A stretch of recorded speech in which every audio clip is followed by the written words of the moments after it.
Ah, ele não está de folga, não. Tá aqui, ó, no time dos trabalhadores. Ivan Brandão tá aqui, eu também tô por aqui, todo mundo trabalhando e o Rodrigo Aidar tá com a gente. Aidar, boa tarde, tudo bem?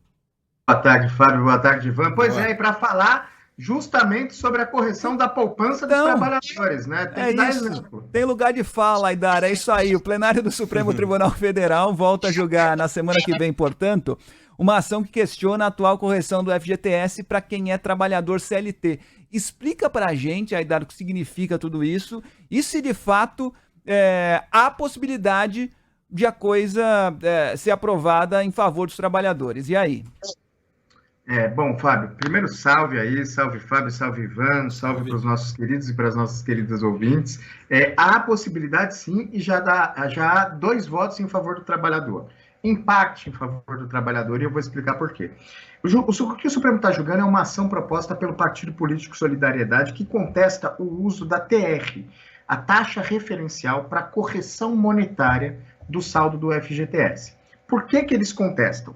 É, por exemplo, hoje o índice da TR é 0,32% ao mês. Então o cara tem lá o dinheiro no fundo de garantia e esse mês esse dinheiro vai ser corrigido a 0,32%. O Solidariedade diz que o uso da TR é injusto, porque é uma correção sempre abaixo da inflação e abaixo, inclusive, da caderneta de poupança, que esse mês, por exemplo, é de 0,6% a correção. Então, o que Solidariedade pede na prática é o seguinte: que deixe de se usar a TR e se use outro índice de correção monetária no FGTS, que é a poupança do trabalhador. Poupança, Fábio, a gente fala, e como eu acabei de dizer, esse mês a correção da TR é metade da correção da caderneta de poupança. Então, essa correção é sim hoje injusta com o trabalhador. E o FGTS, ele é uma poupança obrigatória, é compulsória. O trabalhador não pode decidir se ele quer ou não que seja descontado o valor do FGTS. Desconto é automático quando você é registrado na carteira de trabalho. Então, nada mais justo que se aplique para esse valor, pelo menos, uma correção igual à da poupança. E foi nesse sentido que votou ontem o ministro Luiz Roberto Barroso, que é, perdão, relator do processo. Ele votou para derrubar a TR e adotar, no mínimo, a correção da caderneta de poupança. E, só que assim, ele votou nesse sentido, o André Mendonça seguiu o voto dele, o julgamento foi suspenso e vai ser retomado na quarta. Mas o voto do Barroso, ele é muito razoável porque ele diz o seguinte: é preciso ter um novo índice de correção. Esse índice é injusto com o trabalhador, mas esse novo índice é daqui para frente. Ou seja, perdas do passado devem ser decididas pelo Poder Legislativo, se elas vão ser repostas ao trabalhador, ou em negociação coletiva com o Poder Executivo. E eu digo que o voto é razoável por dois motivos. Porque, primeiro, prestigia atribuições que são dos outros dois poderes. Porque, afinal, quem tem a caneta do orçamento, quem sabe o impacto disso, é o Poder Legislativo em conjunto com o Poder Executivo. O Poder Legislativo no desenho do orçamento e o Poder Executivo na execução. E você não cria do dia para a noite uma fatura que a gente não sabe qual é o tamanho dela para o governo pagar, ainda mais num momento complicado, com aprovação de regra de arcabouço fiscal que a gente está vivendo. Então, Barroso prestigia o trabalhador, mas dá decisão do Supremo para frente para não criar surpresa, pelo menos não pela caneta do Judiciário. Se vai ter reposição dessas perdas atrasadas, ele diz que isso tem que ser negociado com o Legislativo e com o Executivo. Ô, Aidar, eu fico pensando no seguinte, né? E várias vezes a gente já discutiu aqui, você já trouxe na sua coluna, os tipos de assunto que o Supremo Tribunal Federal decide. Nesse caso, foi um partido político que entrou com uma ação e o Supremo está se debruçando sobre isso. Quando o ministro Barroso, ele fala isso tudo que você está trazendo, né? Sobre a justiça, enfim, que vai julgar parcialmente procedente esse pedido, porque ele entende que a remuneração das contas do FGTS não pode ser inferior à da poupança e tal e tal.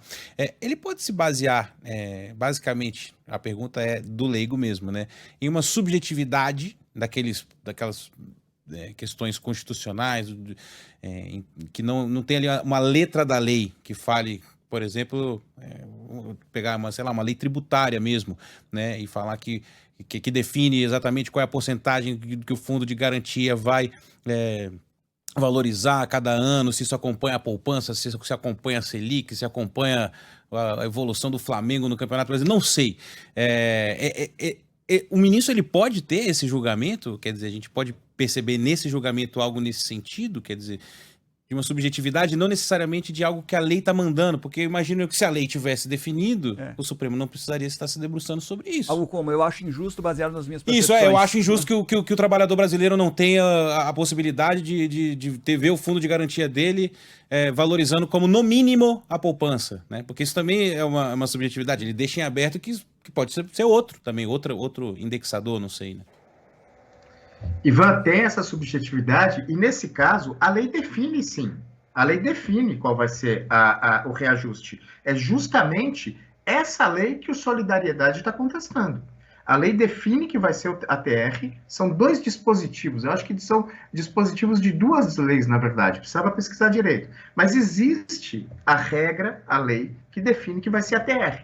Só que o Solidariedade foi ao Supremo dizendo o seguinte: isso fere princípios como o da justiça social, o da moralidade administrativa, e dizendo o seguinte: você não pode querer fazer caixa do governo às custas de um dinheiro que é do trabalhador. Como a poupança é compulsória, ainda que exista uma lei que preveja textualmente a correção pela TR, essa lei é inconstitucional, porque ela fere vários princípios da Constituição.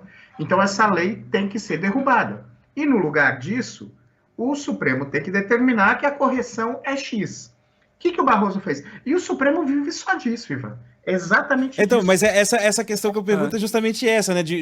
Tudo bem, tem a lei, o partido vai lá, o partido quer que seja declarada inconstitucional essa lei por causa disso, disso e disso, mas que o Supremo se debruce sobre isso para dizer que é injusto ou não, baseado num princípio da justiça social, que enfim, tá na lei, é constitucional, mas é algo que abre margens também para, né, para um julgamento de fato, na verdade, né, Aidar? Não é só a letra fria. Até porque no começo da sua fala, Aidar, a gente aqui estava com o microfone fechado e você disse o seguinte: não, existe a lei e a lei diz. Eu falei, opa, Ivan, então tem que ser primeiro no legislativo. Mas aí você complementou com a explicação, né? Exato, é que essa discussão é muito interessante, Ivan. Isso que você levantou é uma discussão assim que na literatura jurídica ela é gigante. Pelo seguinte, a discussão teria que ser no legislativo, mas de uns anos para cá, principalmente alguns anos depois da Constituição de 88, o que a gente vê, e isso é muito interessante, é que quando não se formam consensos mínimos no legislativo, a política joga o pepino para o judiciário, resolve aí. E é aí que a gente vê reclamações de políticos: o judiciário está indo além dos seus sapatos, o judiciário está indo além do que deveria ir. Mas o judiciário, às vezes, vai além do que deveria ir, provocado pelo próprio legislativo ou por conta da omissão do legislativo. Quer um exemplo claro?